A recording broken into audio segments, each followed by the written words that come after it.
All right, and we are live. Thank you, all of you, for joining us today. This is the first time doing, well, I say the first time, but there was another time that I had done this roundtable, and this was a while back. But before we get into that, I need to play, of course, a couple audio clips to give thanks to my sponsors. So hold on just one moment, and we're going to go through this right now. Rapid Deploy is the CAD of the future. It's cloud-aided dispatch, not dinosaur computer-aided dispatch that looks like it was built in the 1980s. Rapid Deploy's cloud-native CAD, mapping, and analytics increase situational awareness for call takers, dispatchers, and responders. Rapid Deploy is taking public safety by storm. It's fast and easy to deploy, with implementation in days, not years. It's affordable for all agencies of all sizes. Rich in features, functionality, and data, it's also reliable and secure as we use Microsoft Azure Government Cloud. Go to rapiddeploy.com to learn more. Has taught you something, opened your eyes to what it's like to be a 911 dispatcher, or has inspired you to become one, then help support us and join our Patreon. Exclusive bonus content, one-of-a-kind swag, discounts on merchandise, and 2 bonus podcasts where we visit past guests, and Open Mic Live, a live show where we share funny dispatch stories. To join, please visit patreon.com/WTT podcast. If you're an industry partner, we have something for you as well. And now for the show. All right. And now we're about to start this. I did get, if you look in the bottom right-hand corner, I did get a chance to get a new logo in there for the Dispatchers Roundtable. However, not an intro song. Not yet. The next one, I'll be able to do that. So again, thank you, all of you, for joining us here tonight for round 1 of the Dispatchers Roundtable. And I have to give thanks and a shout out to a good friend, the late Gary Allen, who was the editor-in-chief of Dispatch Magazine Online. He was the one actually who helped me out in the very beginning. I sent an email to him for what I was doing with the podcast and my idea for it. He shared it on his website. And because of that share and his interest and him really digging the idea of sharing stories and all of this that I was trying to do, I ended up surpassing the goal for the podcast, and it really pushed it forward. Episode 43, I had him on, and it was the very first version concept of the Dispatchers Roundtable to have myself and a panel to have a few other people on to discuss some topics, and I was able to capture his story. Thank you, Gary, for that. I will always remember it. So here we are years later. It was 2014 when I first did that episode 43. It is now 2020. And again, this is the Roundtable, Dispatchers Roundtable Round 1. This live broadcast is sponsored by Rapid Deploy and supported by INdigital, a leader Next Gen Core Services. And we're going to be talking about some stuff that is going on right now in the world, COVID-19, and also the virtualization of 911. But with the pandemic, how centers are responding to it. I've got 3 excellent panelists, and I want to go ahead and start with introductions. So, April, if you would please start us out here. Sure. Hi, everybody. I'm April Heinze. I'm the 911 and PSAP Operations Director for NENA, the 911 Association. I have been with NENA for just about a year now, coming up on my 1-year anniversary. And prior to that, I worked 24 years in a PSAP in Michigan, Eaton County. Give a big shout out to Eaton County Central Dispatch. I started off as a telecommunicator and worked my way up to director there. I was recruited out of the PSAP to work for an NG 911 core services provider and spent 3 years as an industry affairs specialist and then director before I went to work for NENA. So that's a little bit about me. All right, awesome. Thank you very much for joining. And Brian, please, your introduction. Yeah, sure. I'm Brian Crumpler. I'm a regional coordinator with the Virginia Information Technologies Agency. I've been here for, I guess, about the past 7 or 8 years. Before that, I was with the Virginia Department of Emergency Management. Most of my background before joining here was more on the GIS and mapping side of things. But again, in my current role, I support 911 centers in Northern Virginia, in the Washington, D.C. area, directly support the directors in that area and what they're doing. So pleasure to be here today. All right. Thank you. And Kent. Hi, I'm Kent McKenzie. I'm currently the 911 director for the Lake County, Illinois Sheriff's Office. Lake County is sort of situated nicely between Chicago and Milwaukee. So we get the worst of the winter weather and the fun times in Chicago too. Prior to leading 911 here, I've been a county emergency manager here in Lake County and worked in emergency medical services, emergency management, and 911 for Orange County, North Carolina, where Chapel Hill is, and for Granville County, North Carolina.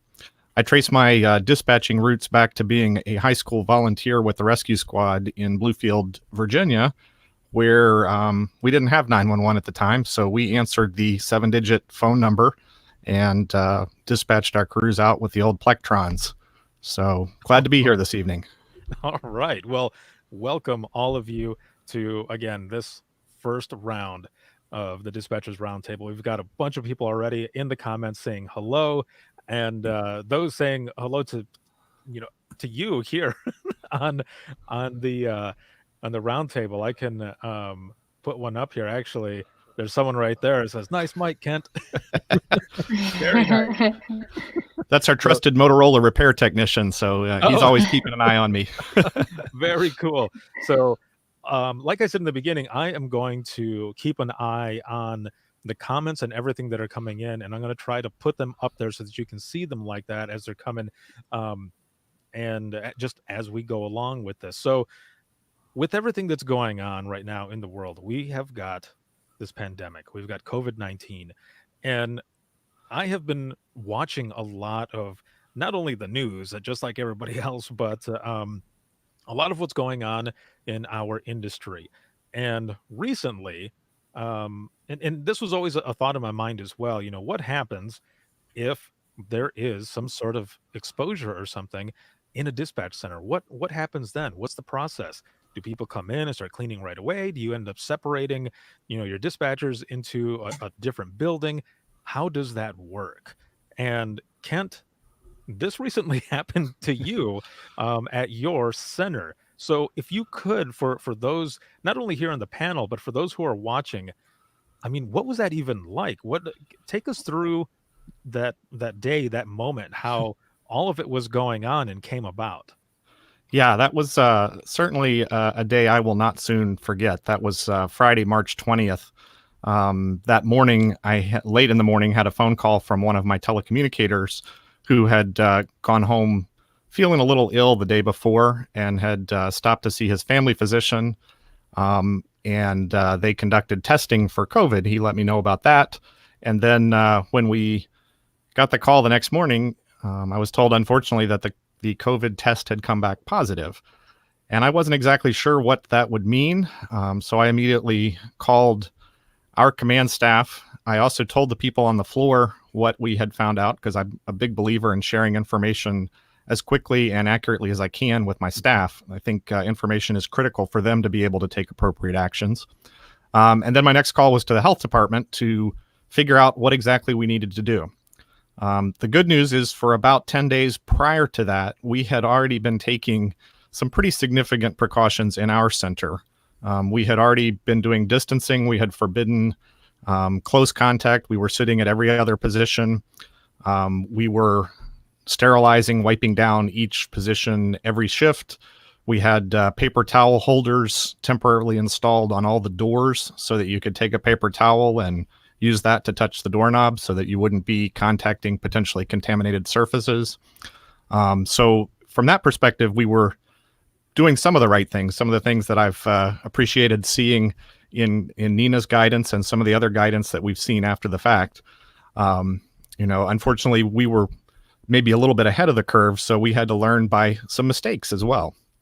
Once we talked to the health department and talked to our administration, we made the decision that rather than potentially contaminating more of our staff who would be coming into a center where this COVID positive telecommunicator had been working, we would pull the pin on our backup plan, which is, I call it a plan, but it's more a loose concept of how we're going to work together with some of our neighboring PSAPs.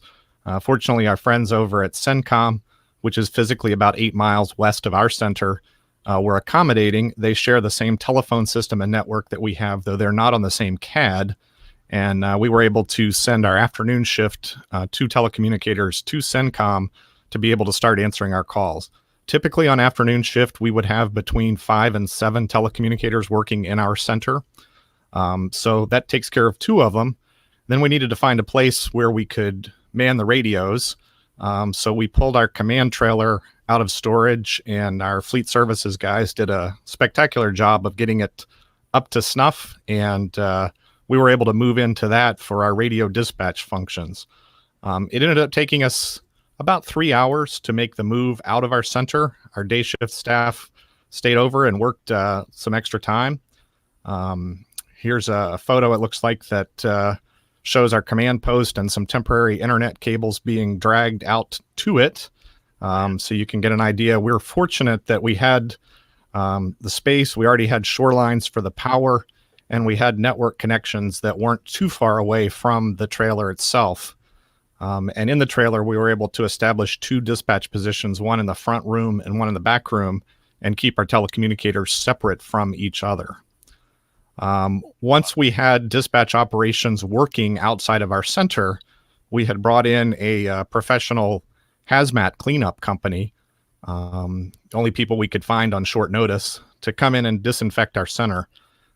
They suited up in level C, fully encapsulated suits with purified air respirators, and went in.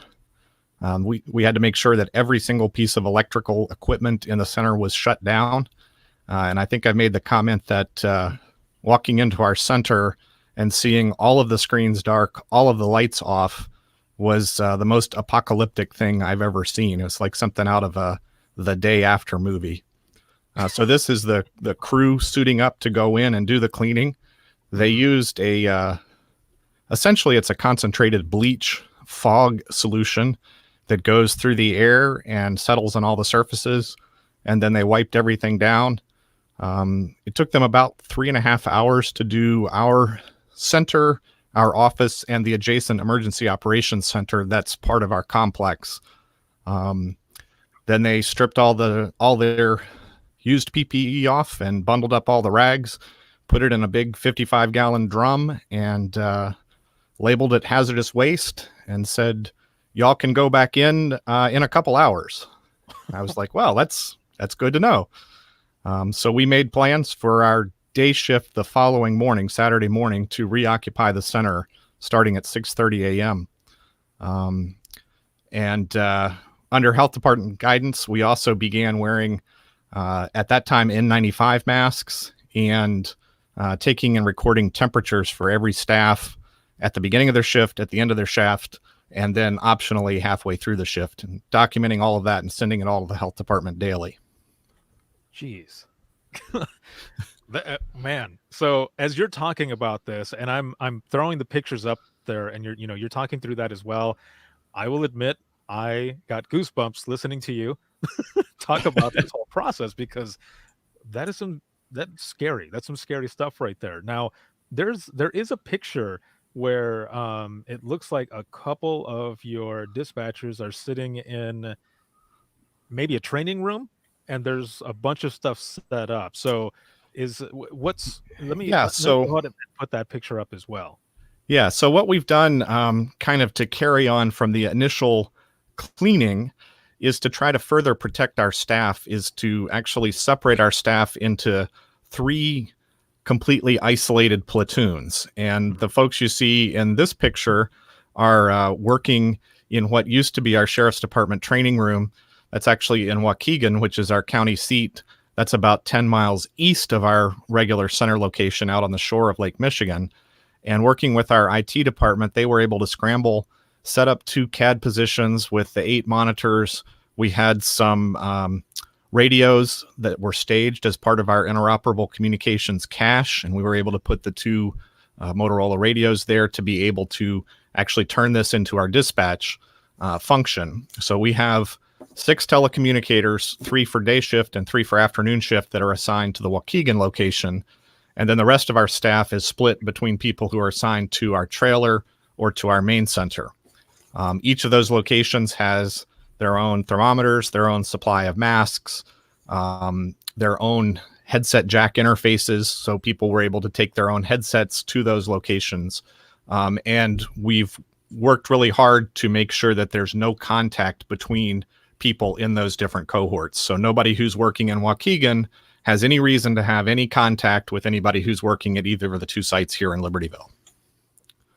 Gotcha. So how did that affect everyone, I guess? How does that impact the center? How does that affect those that are working? I mean, the stress level already is high because it's 911 to begin with, but where does it go from there? I mean, I can only imagine that it just keeps going higher and higher and higher. And then you have to think about, the mental health and wellness of those of your dispatchers. I mean, Absolutely. you So navigate that. yeah, it's not like I could pick up a book that's pandemic for the dispatch center.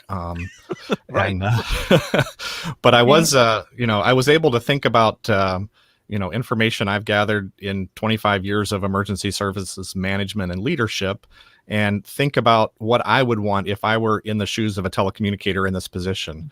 I'd want to have as much information as I thought management had, and I'd want to know I was being taken care of. And when we made decisions about what we were going to do, we always made them based on what would be best for our telecommunicators.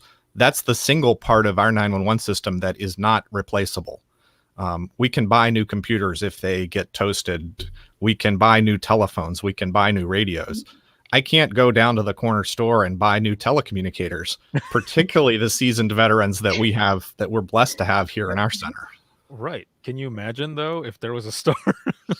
There'd be no short staffing. That'd be the easiest thing. You have it in all different levels.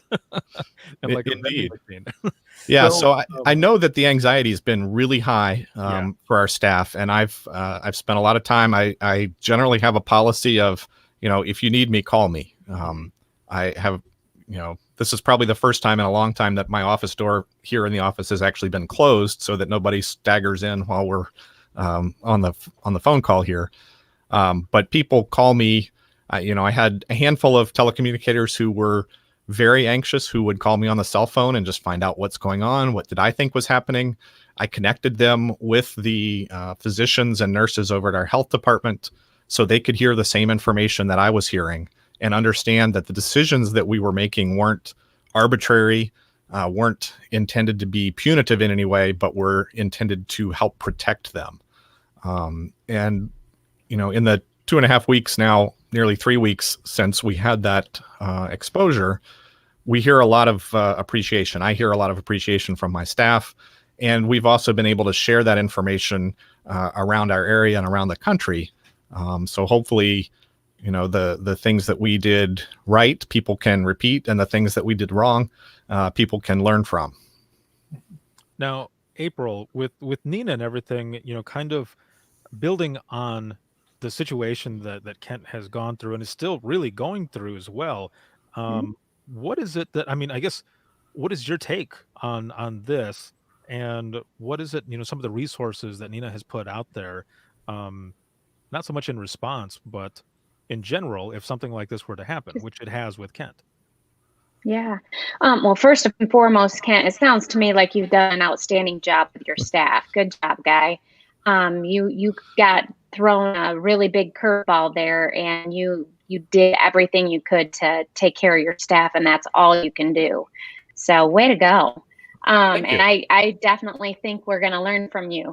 We have, when this all started, NENA decided that we were going to try to put together, just start pulling together as many resources as we possibly can for the PSAP community, because this is unlike anything we've ever dealt with, right?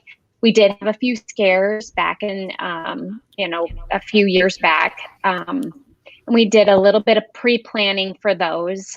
I can remember when H1N1 came out and we actually shut the PSAP down and didn't allow anybody in except for my staff, and we cleaned and did stuff like that.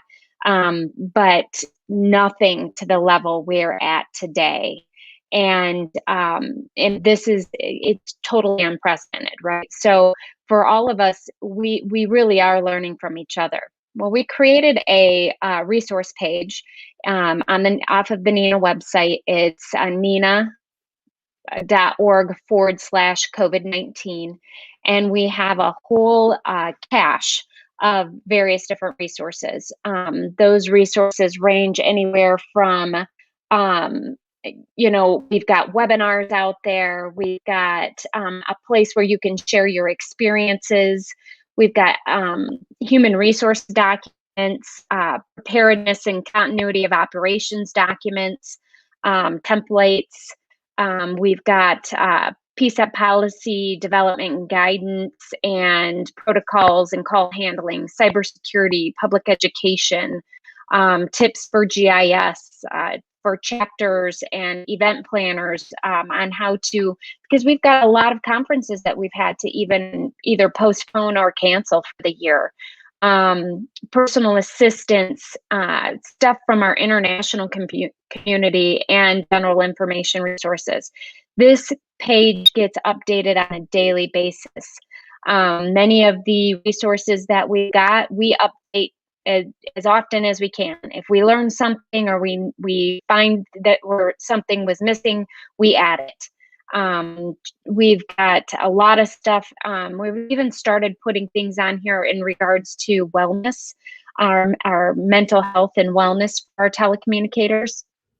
Because as this wears on, and Kent is definitely going to be able to attest to this, he's got some folks who are going to really be worried, continue to be worried. And we've got a lot of folks who are continue to be worried. One of the things today we added to our checklist was how managers, supervisors, and peers should be watching for atypical signs of behavior and report those to their management so that those folks can get some help. Because we've got a lot of people out there that are starting to really feel this, and when they feel it, they're actually showing it on the job.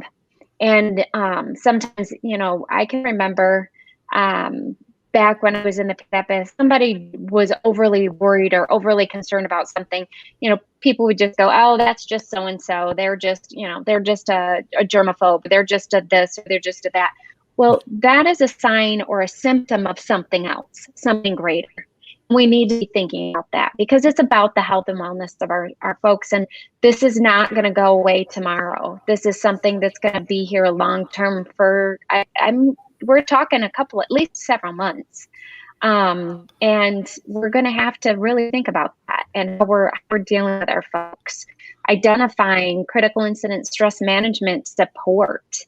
Ensuring that if you have an employee assistance program, your staff knows about your employee assistance program and they know where to go to get help if they're feeling it, right? If you have peer support programs, making sure that your peer support program is actively checking in on all of your staff. And if you don't have a peer support program, then you yourself as a manager need to be checking in on your staff and making sure that they're doing okay on a weekly basis. This can't be done just once every great while. You've got to be checking in to make sure they're doing okay, because we need them in that seat. And if their mental health and wellness is not there, they're not going to be there in that seat for you. And that's really important. So we've got a lot of those resources, but if you have resources, if you've done something really innovative, or you think it's something really great that you want to share, don't hesitate to send it to me. My email address is on the website, but I also say it here. It's really simple. It's Heinze, AHEINZE @nena.org. So don't hesitate to send me anything. And if there's something out there that you think we need and we don't have, let me know. We'll do what we can to put it together to make sure you guys have it. So that's our job, is to take care of you, and that's what we're going to do. We've also we did a survey, and I'm sure we're going to probably get to those survey results in a little bit, but we're doing some check-ins. We recently did a survey so we could get a pulse of the PSAPs across the country and how they're doing. And we're going to repeat this survey periodically because we want to stay on top of how our PSAPs are doing. It will be really beneficial for us all as we go through this. That is one of the things that I do want to touch on here in just one moment. I want to look over here at the comments really quick. There's a couple things that have come in, just some mentions here. So we've got someone out of North Carolina here saying, we have been fortunate in New Hanover County, North Carolina. Our squads are split between main and backup center. And it says our morale is still good, 25 days in, looking after each other and making sure the job gets done. So that is very good. We've got some other comments that are coming in here as well. And let's see, one of them says, I know that there's a lot of concern in dispatch centers with sharing who is positive. Now, this is in the comments. So they say, I know that there's a lot of concern in dispatch centers with sharing who is positive or who has been tested. Does anyone have any procedures in place on how, when they would notify staff of an issue or a potential for an issue within the center?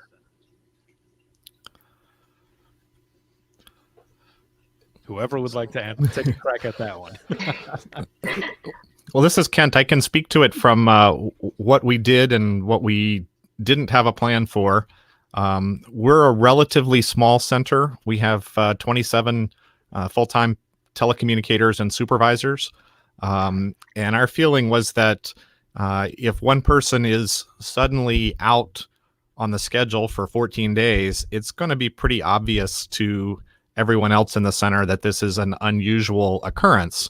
So we made the decision, after talking with our leadership, to go ahead and share the name and information about our own telecommunicator.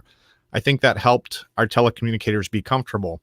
I would certainly recommend that you need to have that discussion with your legal counsel, because it's entirely possible that we could face some negative repercussions from releasing that information within the center. Now, I've talked with our telecommunicator. They understood the need and they were completely on board with that. But in different circumstances, that might have been more of a challenge. Awesome. And then April, go ahead. Oh, I was just going to say, we do have some guidance for that also on the website. There has been some lax. The feds have kind of lightened up on some of the restrictions, especially when it comes to COVID, on how much you can share. And that is one of one of our tools out there does help with that. And I'm going to find it and I'll let you know what it is here in just a second. There's so much out there, I can't remember everything. There's a big report and everything. And as we're going through this as well, Brian, if you have any thoughts as well, just on some of the stuff that we've been talking about so far, before we get to, the working remote, virtualization, all of that, any thoughts? Because you work with a bunch of different dispatch centers as well. What have you heard on how some of them are responding to this pandemic? Yeah, so I for up here, I know we've got a few centers that we've got one up in Northern Virginia, actually where NENA's offices are, up in Northern Virginia, up in Alexandria. And they've actually, there's a good post that Tracy from Rapid SOS put together, where they interviewed some of their staff, and have some photos with that as well, where they put, I think it was 6 or 7 of their staff in their primary center, and had the rest of their staff using shifts in their alternate center. Some of that was to test out their capabilities in their alternate center and to make sure they could use that. Some of it was also just practicality, because things like your primary center has a shower, So things just that you could do that. Also, things like if you have a kitchen, you have just the basic needs that are there. You could convert offices into sleeping quarters, have better space there. I mean, there's things like that that are just small details that you never really consider until you're facing an event like this. Whenever you're like Ken said, you really have to adapt all the tools in your toolbox for this type of an event. You just never really thought that you'd ever face anything like this, you make the best decisions possible. And I think one of the things that they were looking at was if they can isolate people in their primary center and keep those people there for that 10, 14 days, and everyone's fine there, then you also have a skeleton crew that you know is safe and good. And if something happened to the rest of your staff that's working shifts, you have another staff that could continue to work throughout the event, that if you had to keep it going, you could work it there. So you're not putting all your eggs in one basket, one way or the other. Again, that may work in an urban area where you have a primary center and a backup. It may not work in a smaller center.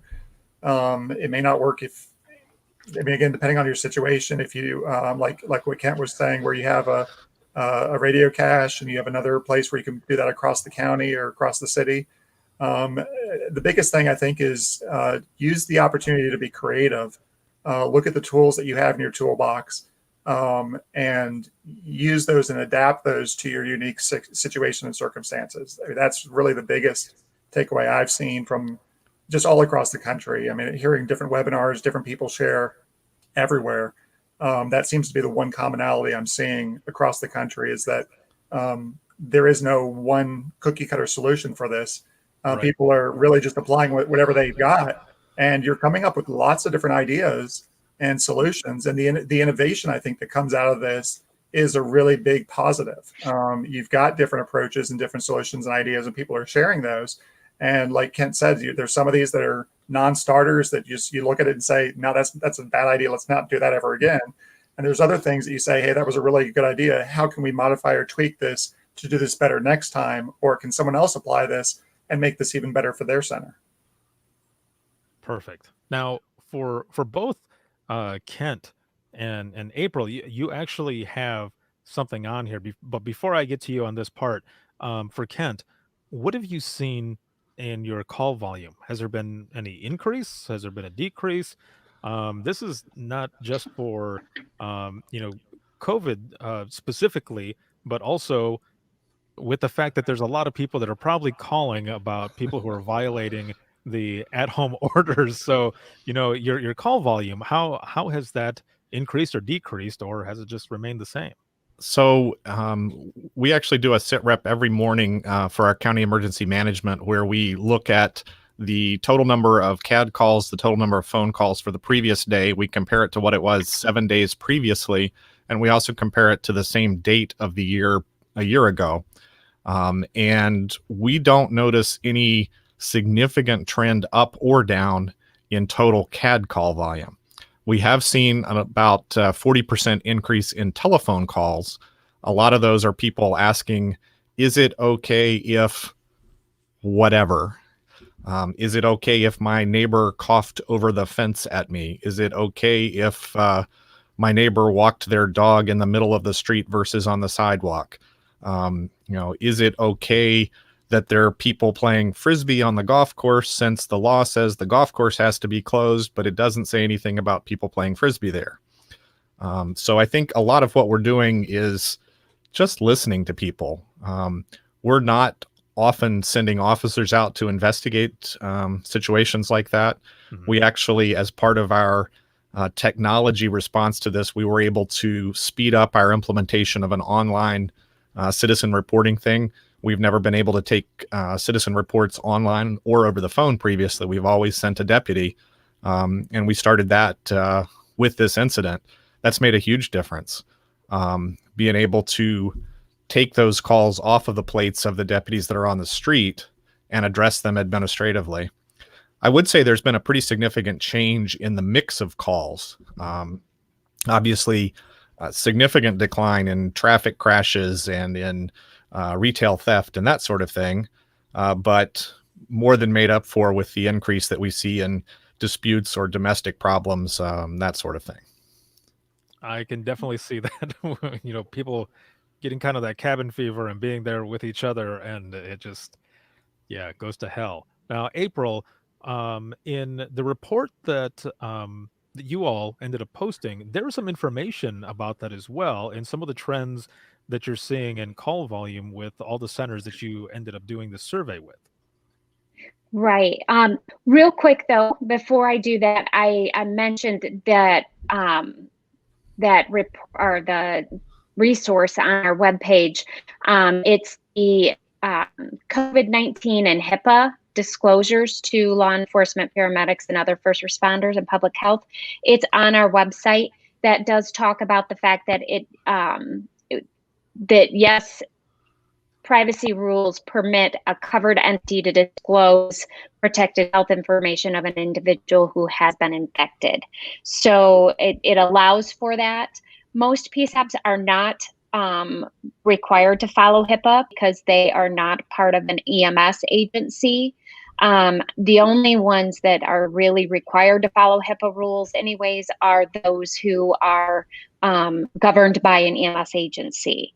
Otherwise, HIPAA doesn't really pertain to them, but you really should go and contact your own HR department to ensure that you're following all of the appropriate HR rules.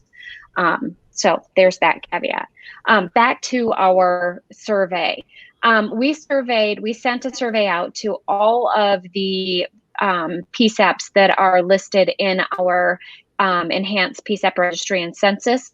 And that survey went out to just a little over 9,000 people. We received about 500 respondents from across the country, 46 different states. So we got a pretty decent sampling from 46 states as to responses in regard to call volumes and dispatch volumes and things like that. What we found in our survey was that only about 3% of the respondents actually said that they had a greatly increased call volume.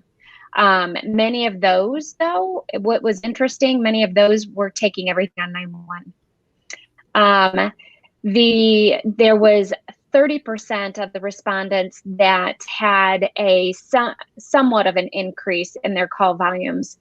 And a lot of the folks who responded with that were recently put under the stay-at-home orders. So they were getting a lot of calls questions in regards to the stay-at-home orders and things like that, per the comments that we received. We got about 20% that responded that there really was no change in their call volumes. But then we got quite a few, almost 40%, about 37% of the respondents said they had somewhat of a decrease, and another 15% were greatly decreased. So that was rather eye-opening. And what it boils down to is you don't have as much going on the road. You're not got a lot of people out there creating emergencies. You're not getting the traffic crashes. You're not getting the all of the other types of calls that you normally get on a daily basis. But we did just like, sorry, hang on just a second. Are you still there? Yes. Yeah, sorry. My daughter keeps trying to FaceTime me, and it keeps blinking out. Sorry about that. No, it's fine. We can still see you. So, We can hear you. So okay, you're good. And now I'm going, crap, how do I get it to stop? Sorry about that. Back on track. So it was really interesting to see the varying different survey results. And a lot of these folks in the survey we're basically explaining that most of our call volumes are now more of the non-emergent type call volumes. They're really answering questions, people wanting to gather information, that kind of stuff. they're more, the true emergent type calls are truly emergent calls now, where they're, it's an ambulance run, or it's a domestic, seeing some upticks in suicidal individuals, mental health issues, things like that. And so it was very interesting. Now, call volumes also versus the dispatching volumes, it was interesting how the dispatching volumes where law enforcement had significantly gone down and EMS was much higher. That you don't see that in the actual report that was on the survey that we had. But that was very interesting. And then we started looking at it, and what it boils down to is, on the norm, about 80% of a PSAP's call volume is law enforcement calls. All of the normal run-of-the-mill, somebody's lost, or somebody had their car broken into, their mailbox was smashed, they had alarms, all of these things that happen on a normal daily basis are significantly down. And you're seeing a lot more technology being implemented where they can then report those types of crimes and things online, so they don't have to call them in. Or a law enforcement officer is definitely not responding out a lot for anything that's not emergent. They're doing everything over the phone. So the trends were interesting. I can tell you here in my home state and in Michigan, and talking to a lot of the folks here, the call volumes here are significantly decreased. I did see somebody asking about Detroit. That is probably one of the only ones, the Detroit, Macomb County, Oakland County, and Wayne County area. So it's the greater Detroit area. They have the vast majority of cases in the state of Michigan. The remainder of the state has much less of the cases. So a lot of the PSAPs have found that they're in that somewhat decreased to greatly decreased call volume range. And those PSAPs have done some interesting things when it comes to staffing. They have started decreasing their staffing level accordingly to save their staff from having to come into the center. So I was talking to one of the PSAPs, and what they're doing is they're having one person from their shift, even though they've decreased the number on duty. The one person that they decreased from that shift is technically on call for the night. And they are available at home on standby, aren't able to drink, aren't able to, they have to come in at a moment's notice, being paid to be at home on call, and they rotate that person per shift so that it's one less body in the room. It's a little less exposure to the staff. So I thought that was a very interesting staffing way to handle things. I did see a question from Leah, my girl from Michigan, up there in Grand Traverse County, asking about secondary employment with fire and EMS, because we have a lot of PSAPs who have folks who are volunteers for EMS and fire departments.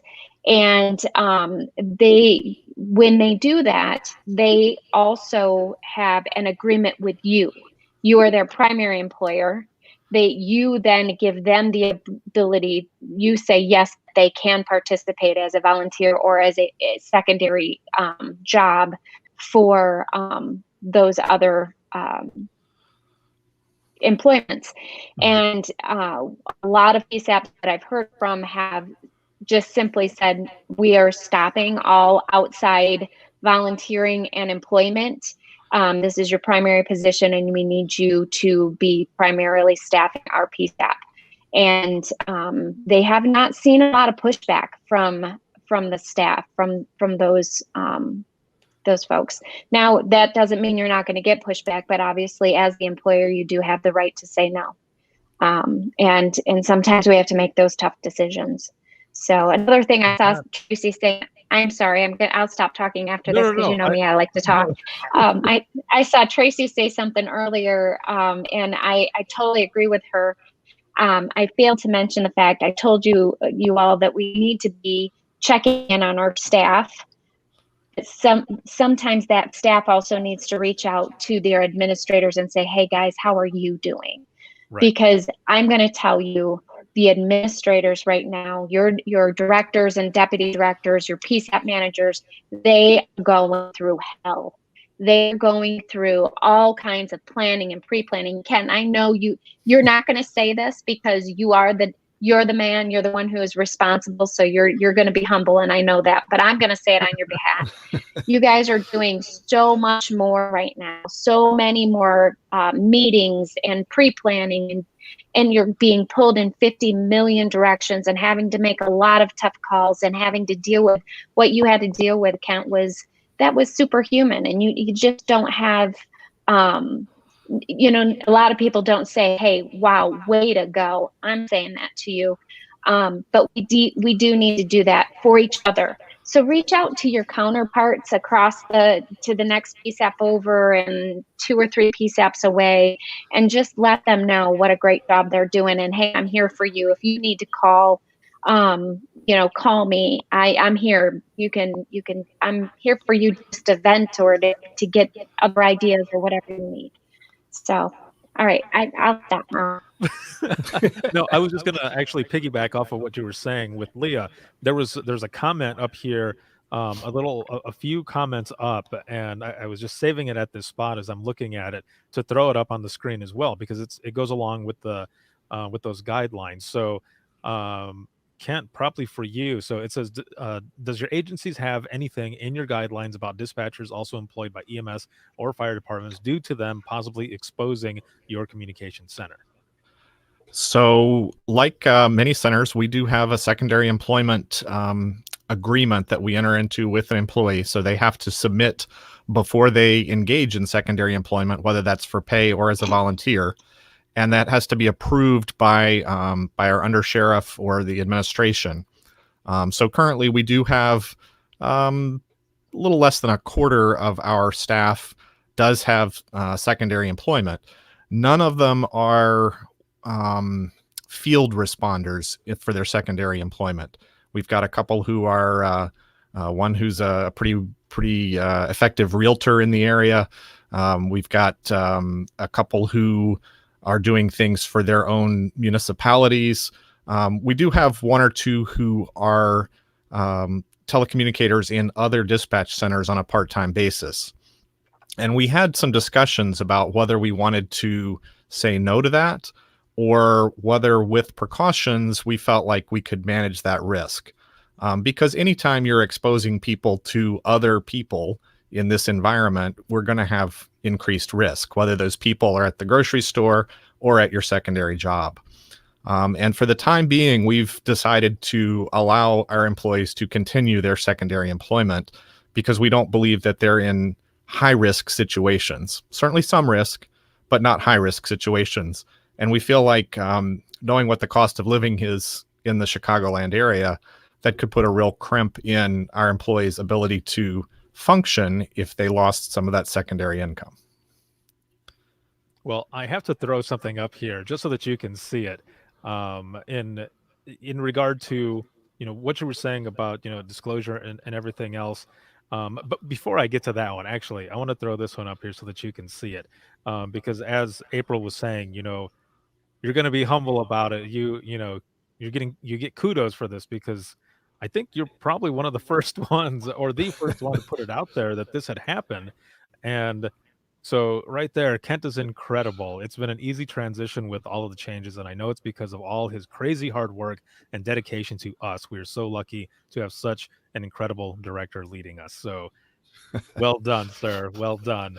Well, thank you. And thank you to Corey, who's actually working on one of our consoles right now out in the trailer. So we appreciate her service. And I have to say, I've got an incredible team here. It makes leading them and working for them a joy. I love coming to work because of the amazing people who are here. And one of the things too that I had been wondering, and I know we kind of touched on it already, and you as well, but there's a comment here as well that says, I understand that some of us are reacting to non-disclosure as we would under normal conditions. The virus is different. It can impact many, and like Kent, I too would have been transparent with information to allow those that may have been in contact begin to pay close attention to themselves and their families. So it So I looks think like that's a great everyone point, is agreeing Ricardo. there. One of the things that we dealt with, and I didn't really mention it, the health department guidelines that we were all given, any of us who had been in the center with our telecommunicator who tested positive, were told to isolate from our family members, to stay separate from them, to essentially not have contact with others. Come to work, wear your mask at work, go home, don't have contact, stay 6 feet away from your family, take your temperature. If you've got any symptoms, here's the number, call the health department immediately, for 14 days from the date of that exposure. So we just last Friday got through our 2 weeks of isolation.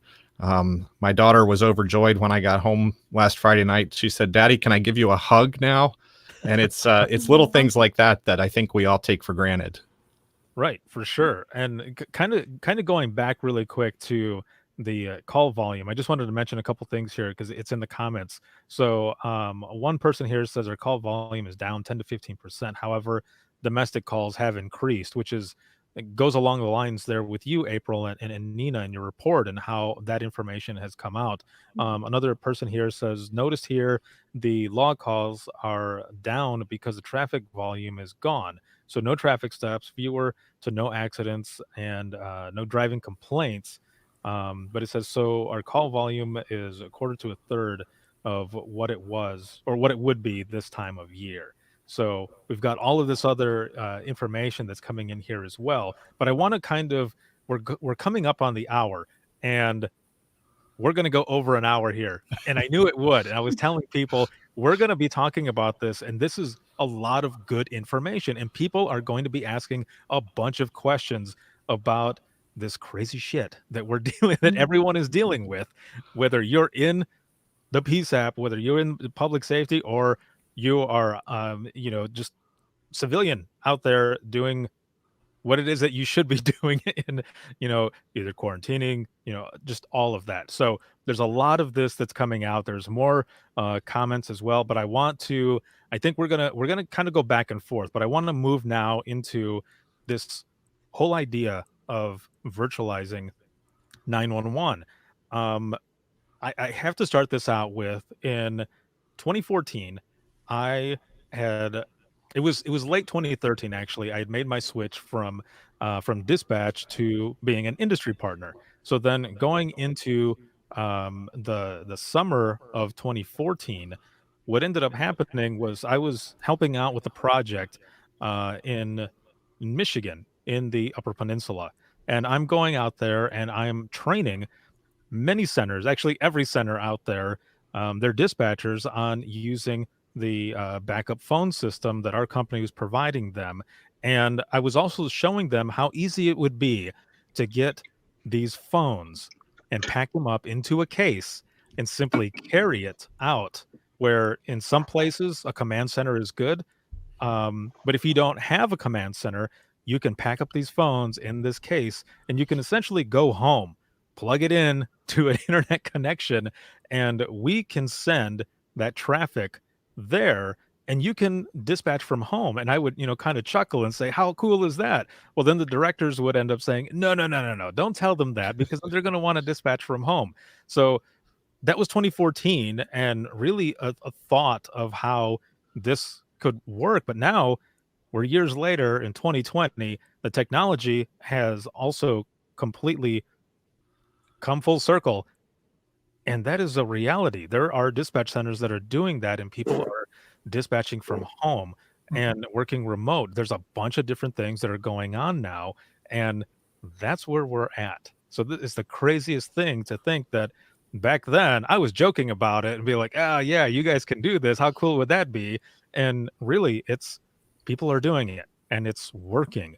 So, starting with Brian, what are some of the things that you're seeing with the dispatch centers that you work with, how are they doing this? I mean, working out this concept of virtualizing 911. Yeah. So again, I don't know if I've got the link to the blog post that Tracy put together on Rapid SOS, but she had a really great write up where she interviewed some of our PSAPs in Northern Virginia, and had a great photo in there of one of the dispatchers in City of Alexandria from literally the kitchen with the setup there, with literally on the kitchen counter with radio and console and just basically laptop and everything pulled out there, and set up testing the equipment. And again, both PSAPs have just recently upgraded their equipment in the past few months, and it was something where it's always been one of those ideas that they had mentioned where they want to try it out, but they never really tried it out. And hey, we'll eventually get to it, maybe in a few years or something. And then this whole COVID thing spun up, and it's like, okay, we got to try it out. Let's do it. And so they decided to try it out with a few positions and some of the equipment that they had. And one of the things that was in the article and the write-up was that it was actually extremely helpful, especially for their administrative calls and some of the extra calls that were coming in. You could have someone jump on at any time and take those extra calls and take some of that call volume off, so that some of their emergency calls could be handled by the staff in the PSAP, and so they could focus on those. But the non-emergency calls could be more focused by some of the staff that's remote. From a technology standpoint, I think what they were looking at was they don't have CAD in the cloud or anything like that, but they were able to set up a VPN, I think, to connect to their CAD. So even though it's not completely virtual, there are still workarounds. So that still ties back to what Kent was saying earlier with you use the tools that you have, you tie those resources together, and you identify, yeah, this may not be quite what I want it to be, but how do I make use of this today? Yeah, we want to identify how we'd like it to be. And yeah, we're moving towards a future direction, but we want to still make use of this however we can. And if this helps meet a need for right now, we're making use of the opportunity. One of the really neat things with this whole event, I know this is extremely stressful for all the PSAPs, and we don't think of neat as the right word with the stress and the craziness that's going on in this. But this isn't a flood. It's not a hurricane. It's not a tornado. It's not an event that is one and done and it's gone in a few hours or a few minutes. It's not a traffic accident that's here and gone. It's something that it's with us for weeks and months. And so with that being said, you've got an opportunity to try things out. You've got an opportunity to look at your technology and evaluate things, evaluate your procedures, evaluate how you're working with your neighbors or how systems work together with each other, what works, what doesn't work. And to really take a look at things, yes, you need to find something that works for right now for the need, but you're able to apply that and really look at something to say, okay, well, what's the next logical step? Can we get something that's better than this? And can we make a change? Maybe not today, but maybe can we do something next week that takes it to the next step, or next month that takes it to the next step? And if this thing lasts 2 months, well, we're already a month into this. So like Kent was saying, you just had that 14 days. So, I mean, I think there's probably things that you guys were thinking 14 days ago that you never thought that you'd be looking at today. But from a planning perspective, looking at 7 days, 14 days down the road, while you're here now, and what are the things that you can apply today that you were thinking of 14 days ago that you're like, okay, now let's apply those. And looking now ahead, I mean, we're in the beginning of the month, and what are the things that we can look at if this is still going on at the end of April? What are the things that we can apply in May? And we don't know when this gets back to normal, but I mean, the same questions like we talked about, like the survey before with the traffic accidents are down and domestics are up, and questions about the data and potentially more calls with maybe depression or suicidal thoughts of callers. The PSAPs are a source of intelligence and information about what's going on in our communities. And so the role of the PSAP in some ways and the role of our staffs is also changing in this. There's a huge opportunity in this for the directors and your staffs to be eyes and ears for your community in ways you've never been before. That leadership opportunity yes, you guys are leaders, and yes, you guys provide guidance for what's going on in your community, and you provide that leadership to responders in the field. But to be able to say, yeah, this is what we've seen happening on a typical day, but to be able to say, this is now what's happening in this response, and this is what's different. You as PSAP staff, your telecommunicators, your directors, you are the eyes and ears, and you're the ones that provide that intelligence and that insight. And that's a huge opportunity that, again, I don't know that we've ever had in the PSAP world. Yeah, that is really great, Brian, because one of the things you said, get back to normal. And I honestly want to just add that I think we're going to have a new normal. I think that this post-COVID is going to be a different world. We are, so many governmental entities in the past absolutely no work from home. That is never going to happen. We can't do that, right? Private entities, private businesses have done this for a long time, and it's working, and it works for them. And they find that, guess what? You actually get more productivity out of your employees, because guess what? They don't know when to stop working. They just keep working. That's me. Sorry, I can't help myself. But we have a tendency to overwork maybe a little bit at home. So that may be a downside. But that being said, up until this happened, no governmental entity actually worked from home. And I'll give you my husband as an example. He works for the state of Michigan, and this is totally outside of their entire world, and they started thinking, well, maybe we need to have you write down what you do every single hour of every day. And I'm thinking, why do you have to do that? He's still working. You need to trust your employees. But anyway, I digress. The idea, this new norm is definitely going to be, we're moving into a different world. The more we can virtualize things, think of it like this, like Brian said, you try this out right now. Right now, it's for the health and wellness of your staff, right? But long-term, you could have other benefits as well.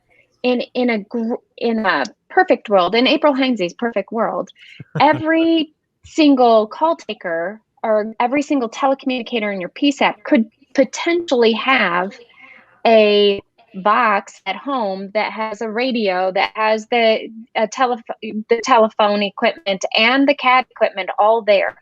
And all they have to do is open it up, turn it on, get logged in, and go to town, right?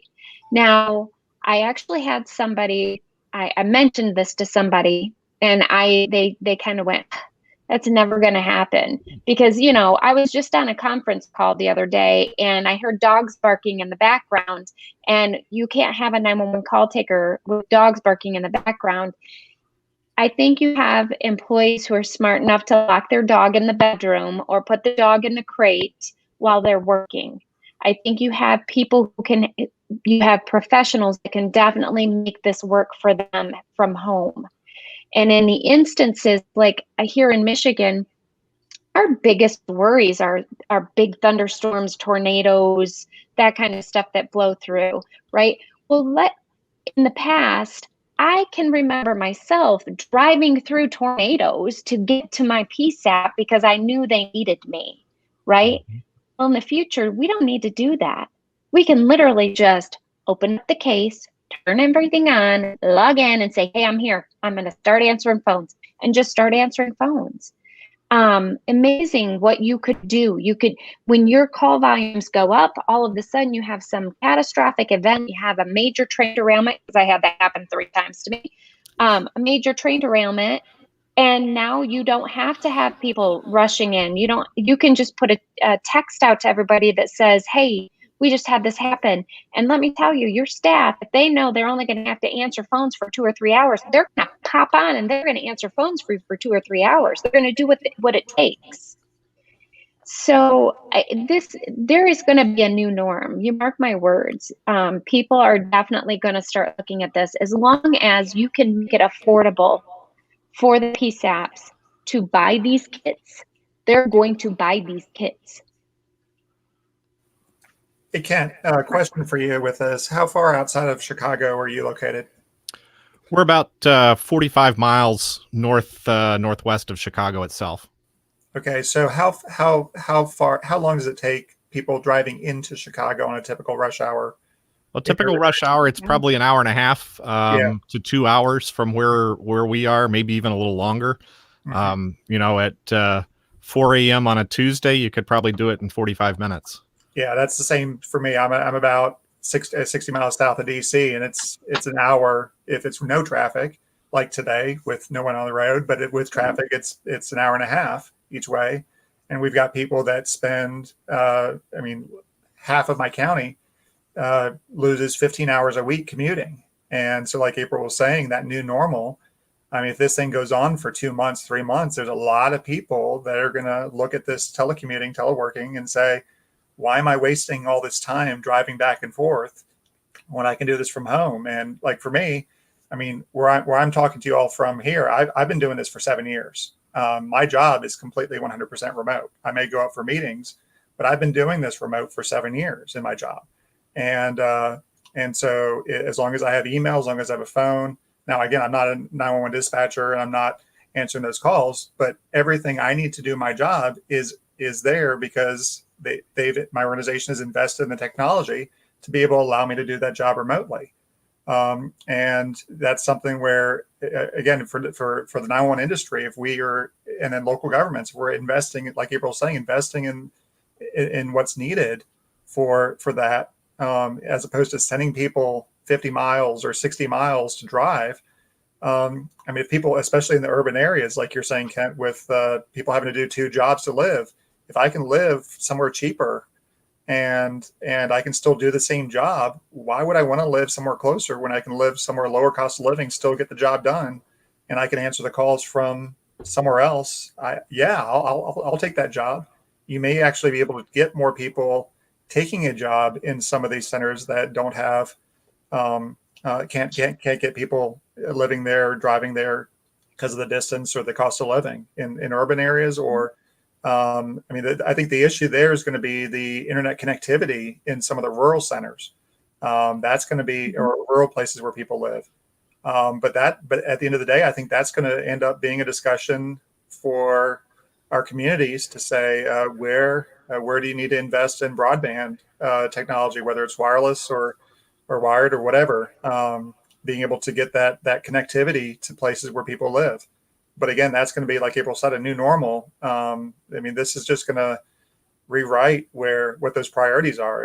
I wonder how much of our transportation, all the money we're spending on transportation, does any of that go towards broadband or wireless or any of that?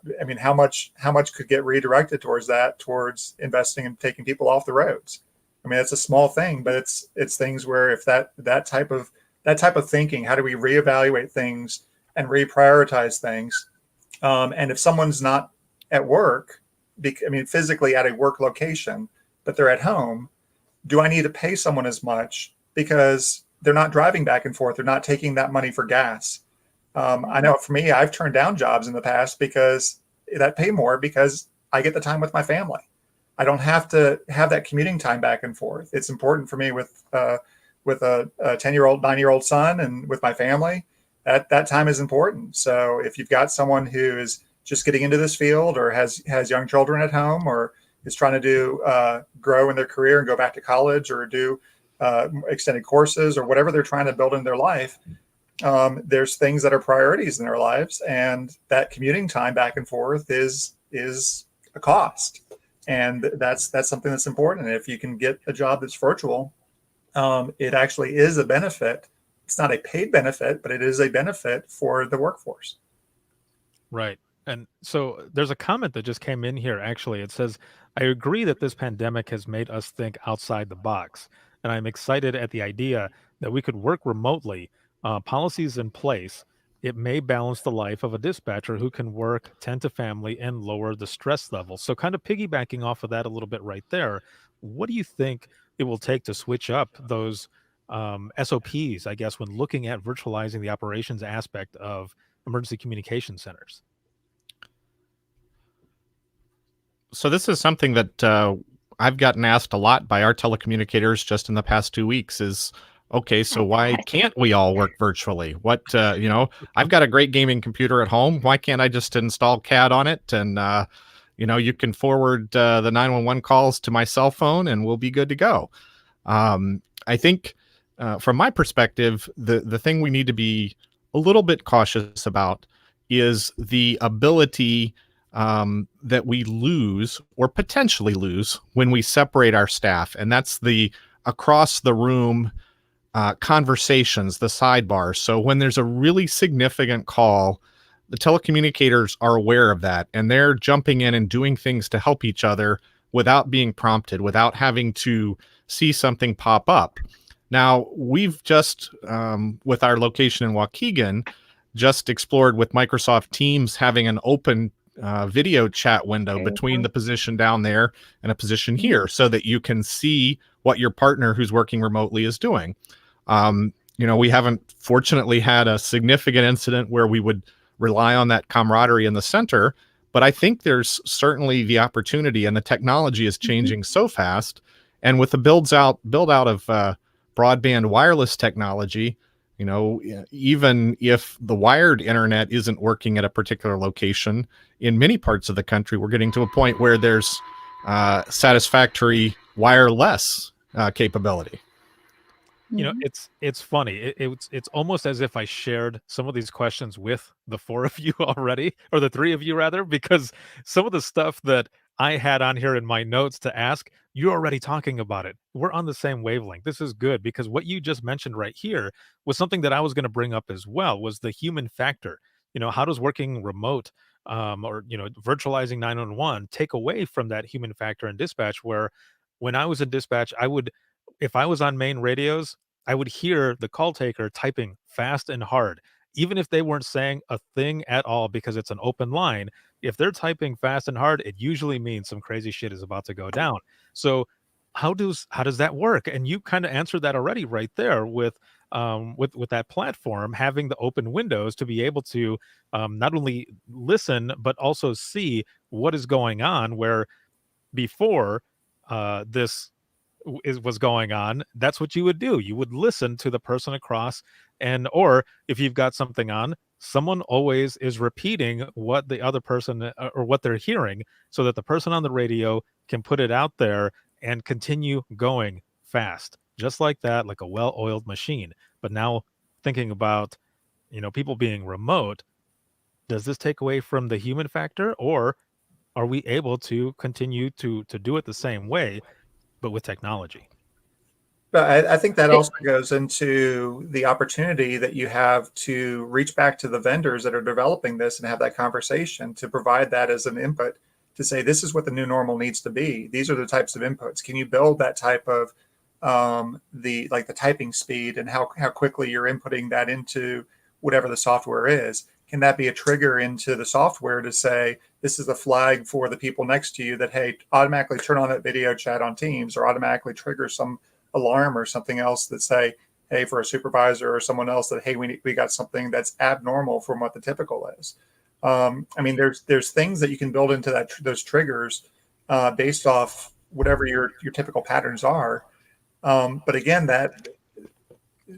that's all knowledge that's in the head of the staff in the centers. That's where the experience and the knowledge and the awareness of every director and every telecommunicator, and that collective intelligence and that collective experience is so critical. Your observations and your awareness, that's what's going to give us the solutions for the 911 industry. It comes from those observations. And You April, know, I I think asked, you were jumping in as well. Go ahead. yeah. I also am going to say that you wouldn't have to do this on the norm, right? If your PSAP is comfortable with having your normal shifts do the normal things, you could still do that, but you could still have virtualization for those on calls, for the fact that something big like this could happen, right? It would be something that each and every 911 is a local issue. It's a local entity. If you are in a large area and you have commute times and the things that Brian was talking about, you may want to look at a bigger virtualization, where when you're in a more rural setting, you may not have as good of internet service in certain areas, and some people will be able to do it and some people won't. But it would be a good mix, right? And especially now, we've got this pandemic. What's to say, God forbid this ever happen again, and I hope and pray it never happens again. But what's to say it's not going to happen again? And we need to be prepared, right? That's what 911 does. We have a plan A, we have a plan B, we have a plan C, and sometimes we have plan D, because we know that every single wheel falls off that truck on occasion, and we need to make sure that we have all of our plans and every duck in a row. So we need to be paying attention to that and thinking about what's going to happen the next time, because when you're prepared, then it doesn't happen. We were really woefully unprepared for this, even though we knew it could happen. Everybody's like, well, it's been far enough away. This isn't going to happen to us. And guess what? It did. That is very true, and we see that in the news. We see it on social media with people, just posting a bunch of different scenarios, posting different things, the way everyone is dealing with this. One of the big things we kind of touched on it in the beginning a little bit, but more so, as we're talking about, mental health and wellness. How are your dispatchers dealing with this? How is this working? And even in a remote type scenario, um, how do you figure in peer support and mental health and wellness there? I see I had read a comment there saying that it might help the mental health and wellness to be at home, because they're working from there and they're in this environment that they're used to, I guess, being at home. But along with all of that, I mean, and Kent, I guess we can kind of go back to you on this. And actually, I want to share something here. I had someone send in this story, and I want to share this because this is what dispatchers are. This is what they're feeling. This is what they're going through right now, and I bring this up because of the peer support, mental health and wellness, what we're talking about, and how to really respond to it. So I'm going to share my screen here really quick, and I'm going to go ahead and read this, because this really hit when this got sent in, and a lot of people were posting and commenting, saying, that they kind of feel the same, or that they do feel the same way, and a lot of others feel the same way. And thank you for sharing this, because a lot of people aren't sharing it. So this right here is a story that was shared with me, and I'm going to go ahead and read it right here. And it says, I wake up now every morning and think about what I need to do to get ready for work. I used to eat my lunch out almost every day, but now I have to make sure I pack enough food to last me through 12 hours. But I'm too afraid to eat anything that I have to touch. So it's very limited what I pack or eat throughout the day. I don't bring my usual work bag with me anymore, because I don't want to have to bring a potentially contaminated bag back into my house. So I stuff the essentials into my tiny purse, and that's it. I grab my dirty outside world shoes and put them on. I don't listen to the radio anymore to pump me up like I used to. My brain automatically shifts to how I'm going to have to ring the doorbell when I get there, so that my supervisor can come out and take my temperature to make sure that I'm okay to go inside. I then have to sanitize my hands before I can walk in, which are cracked. and bleeding all over because I have to use sanitizer all day. I have to go to my locker and get my headset and my own pen and pad of paper, and starting next week, my own personal keyboard, because we have to have our own individual stuff. We have to have, or we now have to ask, rather, every caller COVID screening questions. Oh, and I also took the call for our first COVID death in the county the other day. I get nervous to have my best friends even standing by me. I don't even want to touch any surface there other than my own desk that I sanitized before I sat down. Everybody is tired. All I want is to be at home where I feel safe. Mind you, I'm starving because, as I said, I won't really eat while I'm there. When I get home, I strip down right away, hop in the shower, disinfect my phone, my watch, anything else that I had on that day that wasn't clothing. Then I can finally sit down with my family. All that, and that doesn't even have anything to do with the job itself. That's the added stress that is bringing to me every day. It sucks. I'm fucking mentally and physically drained. That was a story that was sent in, and those are raw feelings. That's what a lot of people are feeling. So I posted that up there, and I wanted to read this as well as we're talking about the pandemic, the thoughts of working remote, and how people are responding to this. So as we're kind of going back, like I said, we're going back and forth between COVID-19 and the responses, dispatch centers' responses to it, as well as the virtualization of 911. You know, what are your thoughts on the peer support aspect and also the mental health and wellness for dispatchers? This is just one story. I'm sure there's a lot of others who are out there that are feeling the same way. So I want to jump in real quick on this because there was also a comment on the a podcast the other day from Doug where he was asking, basically saying, if I was a telecommunicator taking calls from home, I'm not sure I want to be the telecommunicator taking a suicidal call at home alone without anyone else around. And I basically said, yeah, I want to bring that one up as well. And one of the things that, again, it's not techno. I mean, again, I want to be the person that's more of a technology person saying this. Technology is not the answer. Technology with procedures, with experience, with the knowledge that you have on the telecommunication side, all of those things have to be combined together to find a solution. Again, if it's just a pigeon with a carrier pigeon that's sending a message somewhere, that's a solution. Fine, use a carrier pigeon. Doesn't matter what the solution is. Find a solution that works. It has nothing to do with servers, virtualization, anything else. At the end of the day, the solution needs to be a solution that works to get the job done, to support what we need to be doing within the industry and for our staff, for the communities that we serve.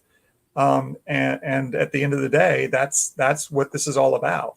For the mental health side, this also means things like peer support also needs to go virtual. Peer support isn't just about, I mean, yes, we need to have things in person where we can, but just like we're having this podcast live, you can have a peer support team that you could have 3 or 4 people or a team of people that you can say, look, I'm having a rough time. You know what? You have a team of IM 911 is nationwide. How many people are on this podcast? How many people follow this, Ricardo? I mean, nationwide. I mean, you've seen the impact of this podcast, the stories, the raw feelings, the emotion, how much this connects with every single person who does this, not just as a job, but it means something to people individually, because this is a personal calling to be in this field. And there's a passion for people to connect, not just with what they do in their own centers, but to be there for one another. And so the idea of peer support going virtual, you could have something where you've got centers across the country that you look, I mean, my center, if I'm in one part of the country that's not impacted by COVID, you know what? I could reach out to Kent's center that is impacted and be there for his center. And you know what? Whenever Kent's center is is back to normal and everything's fine, my center might be impacted by a tornado or something else, and Kent Center could be there for me. And that's an opportunity again that we have within the community that can go virtual as well. Kent or April? You want to go, Ken, or you want me to? Go ahead. Okay. Well, this goes back to the fact that we really have to be thinking about the mental health and wellness of our staff, right? We have to keep that first and foremost in our mind. When I first started in 911, I can remember being told, put your big girl panties on, girl, and keep on going. And suck it up, buttercup. You don't have time for this. You just keep going, right? So we did. We just did that. We shoved it all away. We pretended we weren't affected. We learned to get really hard and crusty, and we kept plugging. But then we had this thing called post-traumatic stress, right? And we all, like it or not, I can tell you that there's probably not a single person in the entire PSAP community that has not had some form of post-traumatic stress, based on it's not based on one call, it's cumulative, and it's life experience. It's not just one thing, but it's going to affect you. It's going to affect you someday, somehow, some way. And we have to stop being old and crusty and saying, it's not going to affect me, because it does affect you. And we all have to learn to allow ourselves to feel things. I myself have had to learn to feel things again. And I've become kind of a emotional person at this point. And I used to be, but when I was in the role of a telecommunicator and as a supervisor in PSAP, I never cried. I didn't want to cry. Crying was not acceptable, but it's a very healthy emotion, and it's okay. And we need to let our staff know that it's okay to feel what you're feeling. We have to allow them to feel, to be able to justify their feelings. And that's something that we have to do a better job at, no matter what we're doing. Doesn't matter if we're virtual. It doesn't matter if we're doing the job today. Today is even more stressful. That young lady or young man that sent that, Ricardo, that story, that's a person who's crying for help. They need some help. Somebody needs to give them a place to be able to speak to. They need to have somebody that they can talk to. Resolve their feelings, or even just be validated. It's okay to feel that way. It's scary. We're all feeling it. I actually had, we've been doing a few of these virtual happy hours with some of my friends in the 911 community, and just able to validate each other and saying, no, I felt that, or I totally myself have gotten to that point where I'm like feeling a little pity party right now because I can't go hug my grandbaby, or because I can't go, I want to go out and have a few drinks with my friends. Well, I can't go do that. Well, now I'm going to have a pity party for myself, and it's okay. I can feel that way. That's not a problem. We need to all be able to say it's okay to feel what you're feeling. And we need to validate those folks. And we need to get them help, especially if they're crying out like that. They need to have somebody to talk to. Go ahead, Kent. So a couple things come to mind from what I've heard other people say and from what our experience is here. First, I think, having people to talk to, whether they're in person next to you or whether they're connected electronically and might be halfway across the country, is just critical. I've relied on friends, former coworkers and colleagues from across the country to help me get through our challenges here. And I've relied on our staff to help affirm when we're making the right decisions and to provide corrective suggestions when maybe we're not doing the best thing. And so I think the sense of family is so critical here. And, we've tried to encourage people to reach out to their peers. There are a number of groups online that provide that level of support. Our department has a pretty effective peer counseling program, peer-to-peer program. But sometimes I think, because I am the manager, that means sometimes people are reluctant to open up and share their thoughts. Just share real briefly from the perspective of our telecommunicator who tested positive and was very, very ill with COVID. They shared with me that they actually thought they were going to die and were prepared for that. Their spouse had called for an ambulance to take them to the hospital, and they refused to go to the hospital because they didn't want to die alone. And then they were concerned that because they had potentially contaminated the center, that they would be personally held responsible for that. Of course, we assured them that that's not the case, but I think we all deep down take responsibility for our actions, and sometimes that can put blame where it's not really supposed to be. This telecommunicator had shared that if anybody else in the center came down with the virus because they had been here, that they were planning to resign and had already listed some of their property for sale so they could leave the area to get away from what they assumed would automatically be a negative outcome. So we've done a lot with that telecommunicator, but with all of our staff, to assure them that we're all still family. We're here for each other, and we understand why they might feel that way, but we want to let them know that there's no reason for them to take that serious of an action.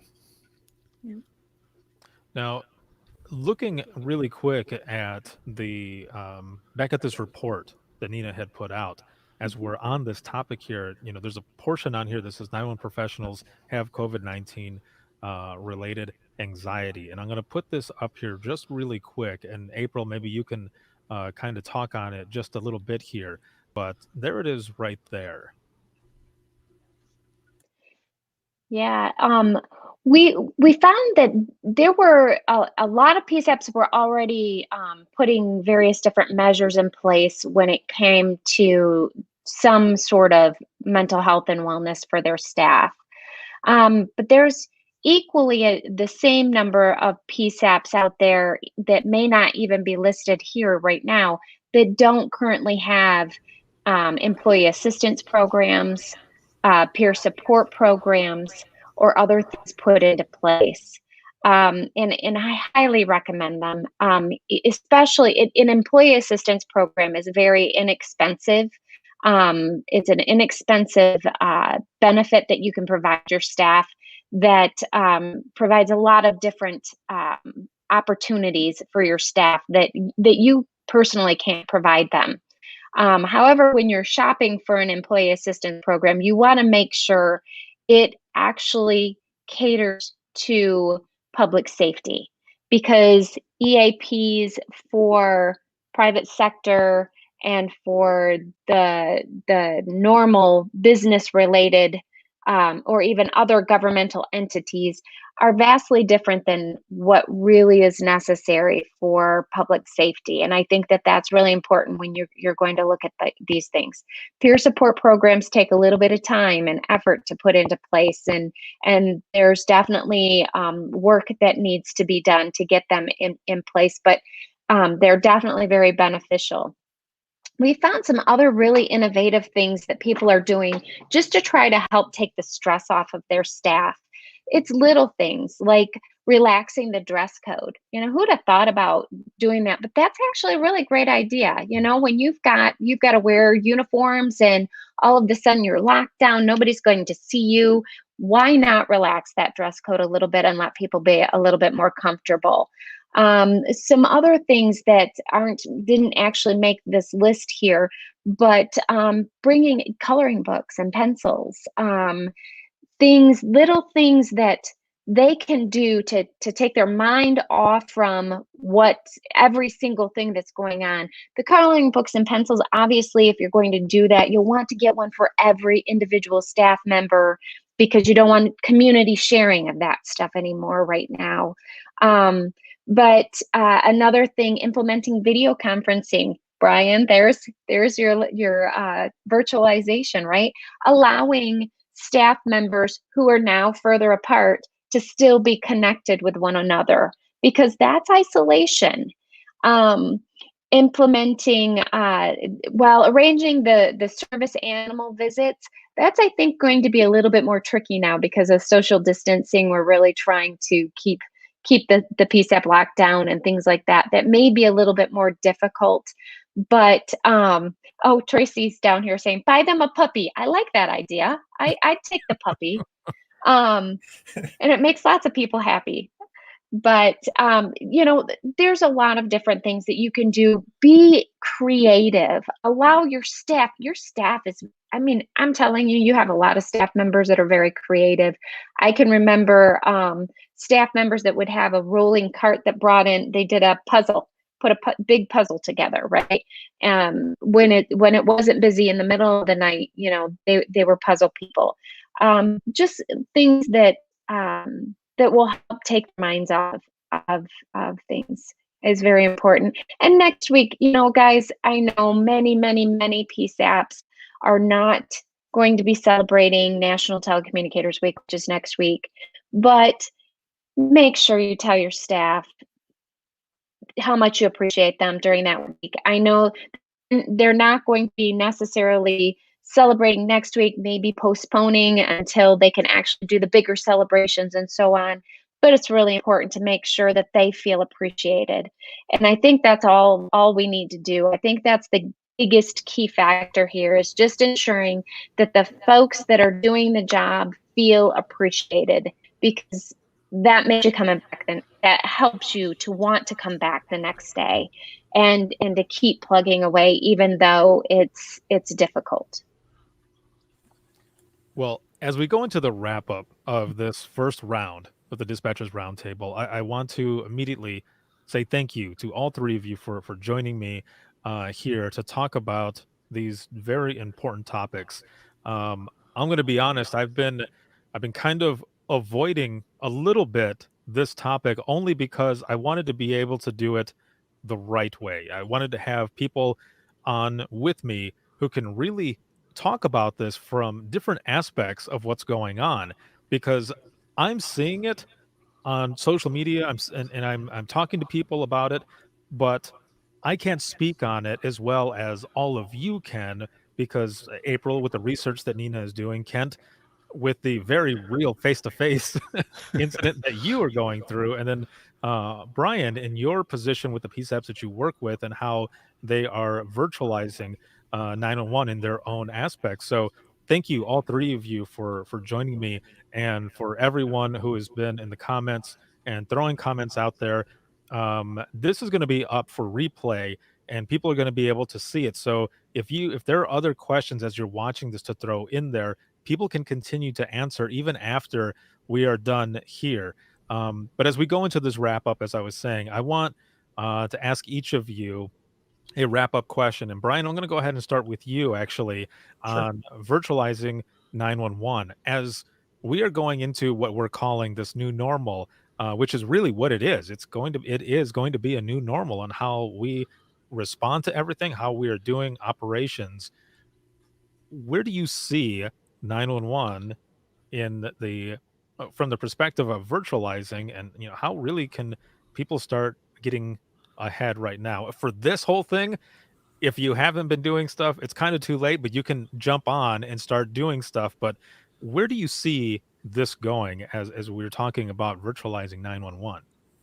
Yeah, so for me, I like to look over the horizon in what I do in my job. So, and not even just my job, that's just where I like to exist space-wise. And there's a great resource, Department of Homeland Security put it out for interoperability, called the Interoperability Continuum. And it looks at things like governance, standard operating procedures, technology, training and exercises and usage. And it basically looks at how you go from working either individually as individual systems or individual radios or equipment or individual events to how do you coordinate regionally or throughout a nation, or integrated procedures and policies and making things work together. And I mean, I really like what Kent was saying. He and I we were all chatting earlier today before the call, and how it's not just about one system, not just about radios or CAD or call handling or your procedures or peer support or governance or any one of these areas, but really just evaluate everything that you do in 911 and look at what we do and look at look at all the touch points that we have. How do we connect better to the people that we serve in our communities? How do we connect better to each other in our centers? How do we connect better with our neighbors whenever we're sharing information with our peers? How do we support each other regionally or across a state or across state lines? How do we work better outside of our physical centers? And how do we support sharing information and backing each other up? I mean, there's lots of, just looking at this one chart, for me, this is something that helps me just sort of get my mind around just every system, every challenge that I look at supporting my PSAPs. And it's extremely helpful for me. So again, just beyond virtualization or beyond procedures or beyond policies, this is something that helps me because it goes beyond, again, just beyond any event, COVID, or whatever that next thing is going to be, the next hurricane, the next tornado, the next pandemic, the next whatever it is. It's something that always helps us to say, how do we keep pushing the ball forward? How do we keep imagining for look at where our gaps are, and keep looking for opportunities to make this better. So for me, I think that's something that is a huge opportunity. Again, I really want to encourage everyone listening to this also. I really thank April for hitting on that point of not burying things down. That's something for me personally I've done in my life in different times, and that's not the way to deal with this. And so for finding solutions, if you see a problem with whether it's on peer support, whether it's on systems, whether it's on procedures, on governance, whatever, and you see something that needs to be fixed, whether it's in your own life, whether it's in a peer, whether it's in a system or a way that you do things, bring it up. Putting sunlight on the issues is always a good thing.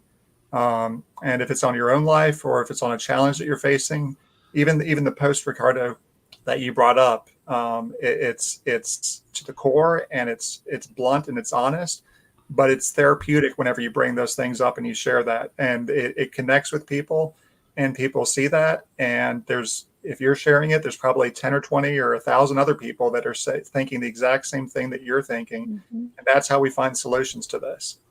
We find the solutions because we share those ideas, we share that pain, we share the struggles and challenges we have, and we get to the answers that we need to get to because we come together through that. So that's honestly how I see this working out. Awesome. Now, April, for you, speaking, for NENA and all, where do you go from here? You've got this report and everything. How can people find more about the resources for COVID-19? And I guess, where do you see it going from here as well? Well, I'm glad you asked that, because the COVID-19 resources page is nena.org/COVID-19. There you go. That's exactly it. Those resources will be listed there for a long time to come. Some of that stuff, once we post-COVID, will likely begin to be put into some standards and or other documentation. So for the next time around, we'll have things in place so that it's a lot easier. Hopefully it doesn't happen again, but planning, it won't happen again. Right. So, we'll be doing that. But when it comes to the survey, we put this survey out. I think we started it on March 30th and closed the survey on the 1st of April. We posted our report last Friday and it went out again this Monday. We plan to do another survey we want to start doing it on about a 3-week cycle. So PSAPs are going to continue to receive these surveys from us. They're very quick and easy to go through. It literally took people less than 5 minutes to fill out the survey. But what it does is not only does it allow NENA to get a snapshot of what's going on across the country in our PSAPs, but it allows you, the PSAP, to have a snapshot of what's going on around you. You're not alone. You can learn from each other. We can gain valuable insight from the data that we can gather. And we can ensure that you have resources that we can take that data and move it up and advocate for you at the federal level. There is a whole lot of really great things that can come out of the data that we are going to gather on your behalf, but we need your help. It's going to be extremely important that when you get those resources or you get those surveys, that you take 5 minutes and fill it out for us. You'll get, trust me when I say on the other end, it will be very beneficial for you. Not to mention that we can then share that with our federal partners and our state partners. It's amazing to me how many federal entities are reaching out going, FEMA wants to know, what do PSAPs need? The DHS needs to know, what is it that they need to do to help PSAPs? The legislature wants to know, what can we do to help 911 right now? We need to know those. The more information you can provide us, the better off we can be advocacy as well. So there's a whole host of amazing things that can come out of these surveys. So when you see these the next time around, which should come out here in a couple of weeks, please take that 5 minutes to fill it out for us. It will be very beneficial on the other end. We plan to do it periodically, and hopefully at the very end, we'll have a nice comprehensive report as well. So you can provide that to your local entities, and they can see what you're facing across the United States. Awesome. Thank you very much. And Kent, with everything that's been going on and with your crew and just the whole story, I mean, wow. I was going to say amazing, and I'll say it, amazing. Not in the amazing that people usually think like, wow, that's awesome. It's just crazy is what I mean. The situation that, that you were dealing with and still, coming out of and everything. How are your dispatchers doing? How are you doing? And where do you move on from here as we continue on with this pandemic, as well as the situation that you've been working on? Sure. I would say that, based on my conversations with our telecommunicators, we're all still pretty anxious about the unknowns. We've, I think, gained a lot of trust in each other. There was, some talk about people working at home. Well, our telecommunicators working in 3 different places where we don't have a supervisor in each of those places. I'm not going to those places to avoid cross-contamination. That just demonstrates that trust, and trust is a two-way street. I know that my team has to trust me just like I have to trust them. So I think that's a good take home from that. Personally, I'm doing pretty well. It's been, I don't remember the last day I had the full day off. I did, I think, only put in 6 hours this past Saturday, compared to about 10 to 12 on a typical day for the past month. I've got a great family. some of my personal concern. My wife is a cancer survivor who takes a daily chemotherapy drug, which puts her at a significant disadvantage when it comes to COVID or other infectious diseases. So we've tried to restructure things at home to better protect her. And then, I think we all are being a little more cognizant of the little things that we do for each other in the center, in our lives, in our neighborhoods. Our department on their Facebook page has encouraged kids to do little colored drawings and submit them in, and we do a little contest to see who's drawing the best tribute to an emergency responder, or tribute to a healthcare worker, or best flowers, or whatever. And just reminding each other of the joy in the simple things.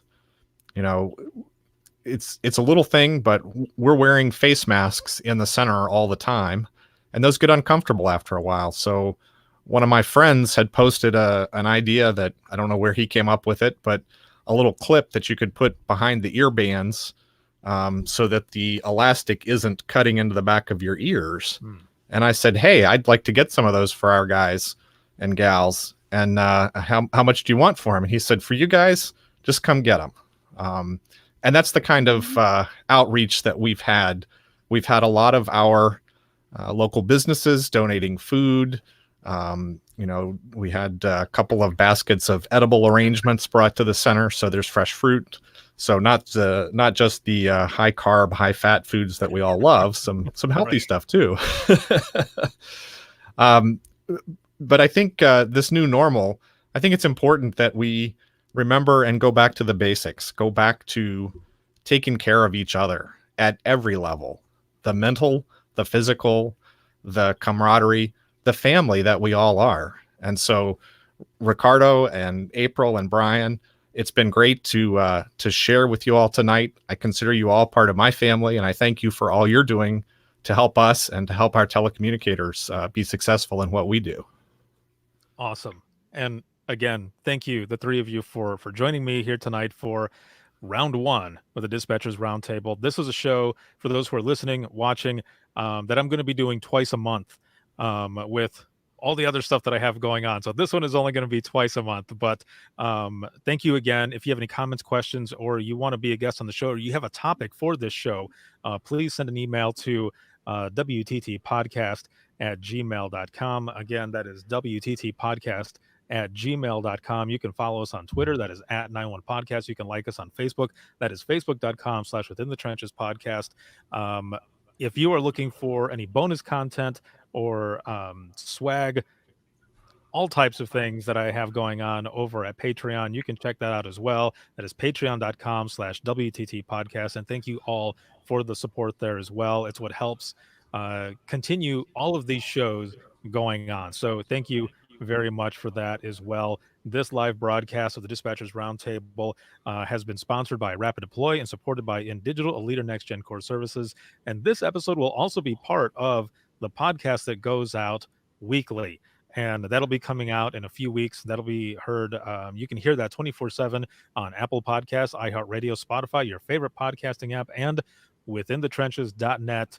Thank you all again very much. Also, Rapid Deploy is going to be doing a live Facebook broadcast on a similar topic of virtualizing 911. They're going to be doing that from their Facebook page. That'll be tomorrow, which is what the days are meshing together. The 9th. There's the 9th tomorrow at I think it's at 12 p.m. Central when they're going to be doing that. So make sure to check that out. And also join me tomorrow at 10 p.m. Eastern on Facebook and Twitter for Open Mic Live, where we visit the lighter side of dispatch. Have your stories ready. If you have any audio clips that you want to send in, send them to the same email, wttpodcast@gmail.com. I can edit anything out that needs to be edited out, or you can just send in one of those funny clips, because that's what that show is all about, where we take an hour out of our time to forget the bullshit that's going on in the world and just be there together and support and laugh at the lighter side of 911. Thank you all once again, and I will talk to you all soon. Have a good one. Thanks.